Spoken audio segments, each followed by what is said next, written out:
ng palakpak, kusog-kusugaw man daw. Yan! Final look.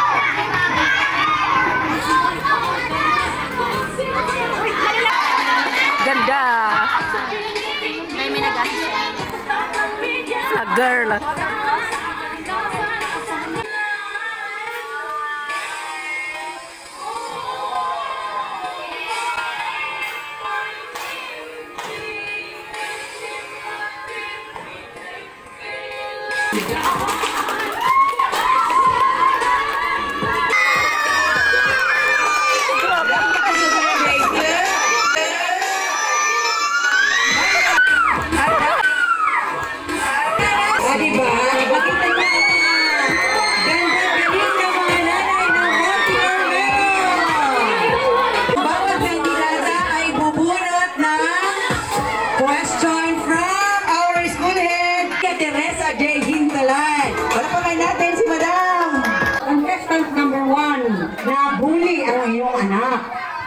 Umiiyak itong umuwi ng bahay nyo.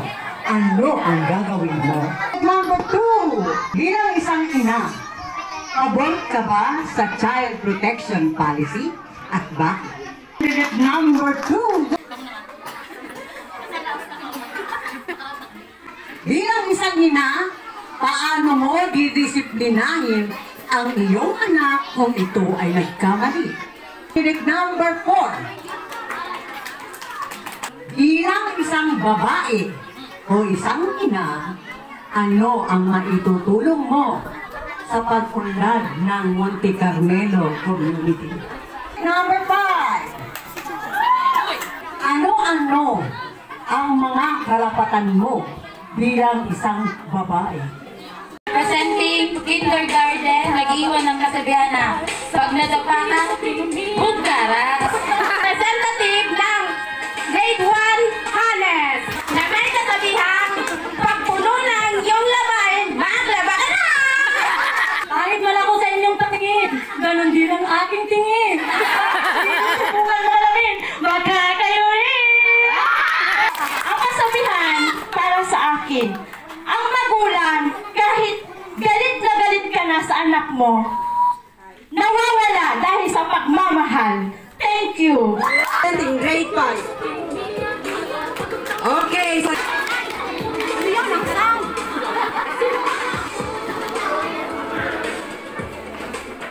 Malauli na sa maestra?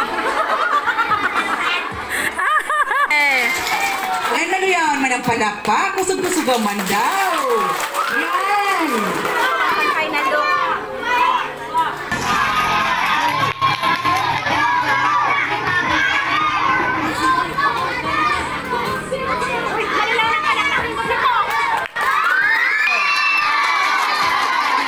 Ganda! May nag-assist. A girl.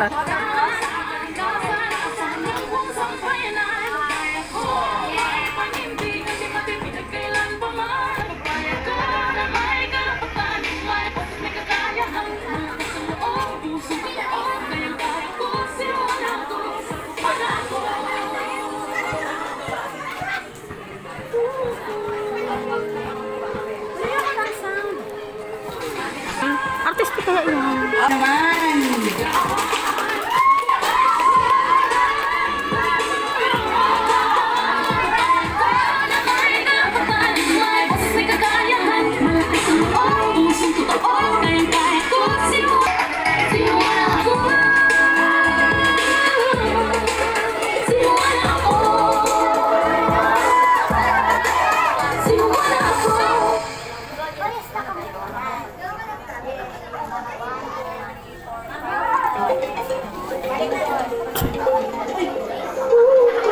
Okay, so yan ang ating nagagandahang mga nanay.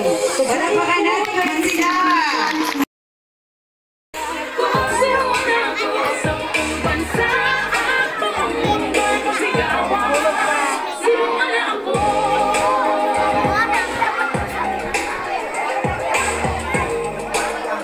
Okay, from grade 1.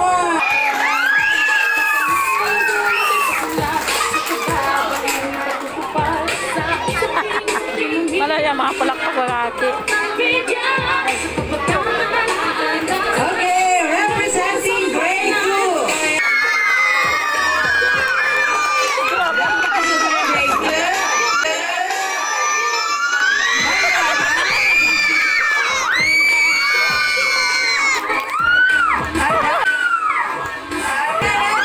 Representing grade 4. O diba? Makita niyo ang ganda-galing ng mga nanay ng Montier Meron. O hindi sila prepared.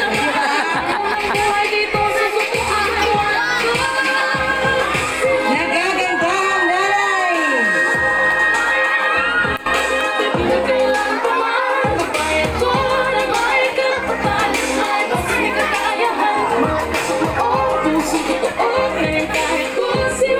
Okay, representing grade 5.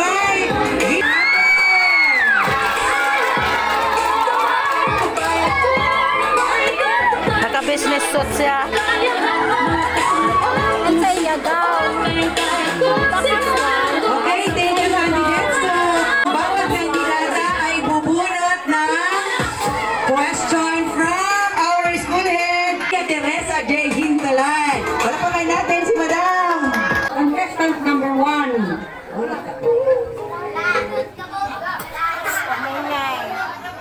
Situation ito ha, situation. Nabuli ang iyong anak. Umiiyak itong umuwi ng bahay niyo. Ano ang gagawin mo? So po, reality ko inita ang anak ko, nabubuli talaga sa school. Maulit siya, mausip sa ko. Siyempre, makot ako, ano nangyari? Mama, pipapod ka sa mga istami or na school. Siyempre, mama ko, makulugan ako, kanata nabubuli ang anak ko. Matutunan ako sa school. Aputon ko. Tapos, anak ko siyempre sa nagbuli. Sa istorya ko sindang duwa, nagsasabi ko araw ka ang nangyari sa inyong duwa. Kakaplitunan, siyempre natural lang mga aking nag-iiwan, away batik, pero di na nagdadanan. Away batik lang sinda. Nagkakasundo sinda. Sa school, magturugang sinda, maski sa araw. Natural niya sa magturugang sa mga estudyante, nag-iiwan. Pero po, para po sa kuya, dapat po, dahil pagtanong ang bully, alin po yan na bully niya, marunong po niya sa kuya na bullying. Yun na lang po, salamat. Candidate number 2.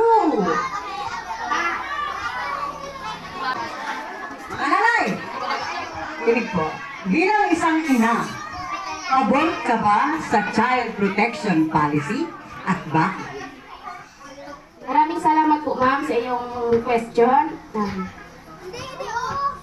Bilang isang ina, pabor po ako. Dahil mas kaming mga magulang, hindi naman namin araw-araw na aasikaso ang aming mga anak katulad ng pag nasa school, wala naman po kami. Kaya ngayon, dito sa child protection na ito ay pabor na pabor pa po ako. Maraming salamat po. Thank you. Candidate number 2. Bilang isang ina, paano mo didisiplinahin ang iyong anak kung ito ay nagkamali? Tapos sa lahat, nagpapasalamat pa ako sa magandang katanungan ni ma'am.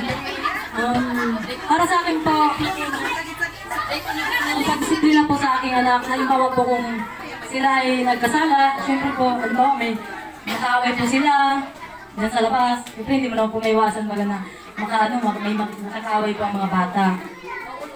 Una po sa lahat na ganito po na, halimbawa nagsumbong po sa akin kung,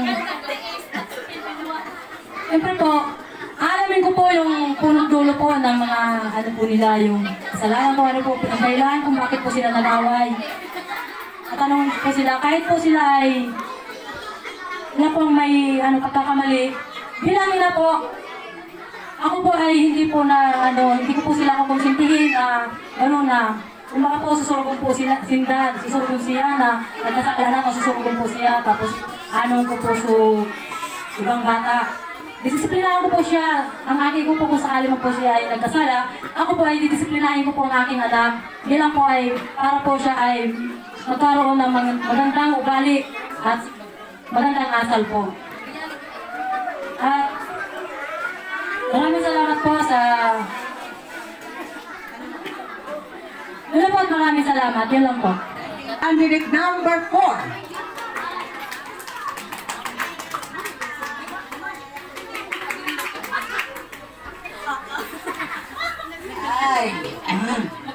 Okay.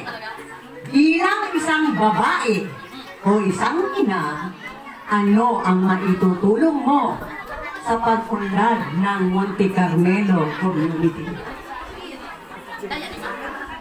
First, thank you ma'am sa question ko. Bilang magulang, bilang ina, bilang woman, para sa akin, kailangan nating suportahan kung ano ang kinakailangan bilang isang woman, ina, lalo-lalo na sa ating mga kabataan, anak natin. Bilang mami, mama, ina, isa ako sa nagbibigay ng rason para magkaroon ng mga bata ng mga tamang gawain, maling gawain, at huwag po natin susuportahan sa maling gawain. Bilang isang ina, naging guro na din po ako ngayon. Kahit ilang anak, harap ko kapasawayan, kakulitan, pero superwoman po talaga ako. Bilang mami, ina at guro. Thank you so much.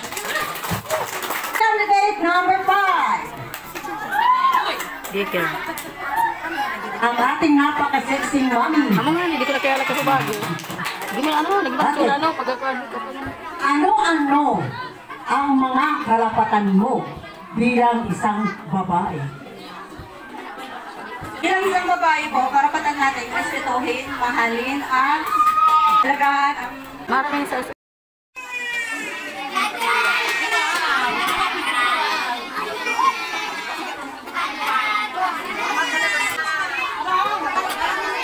for the sports attire.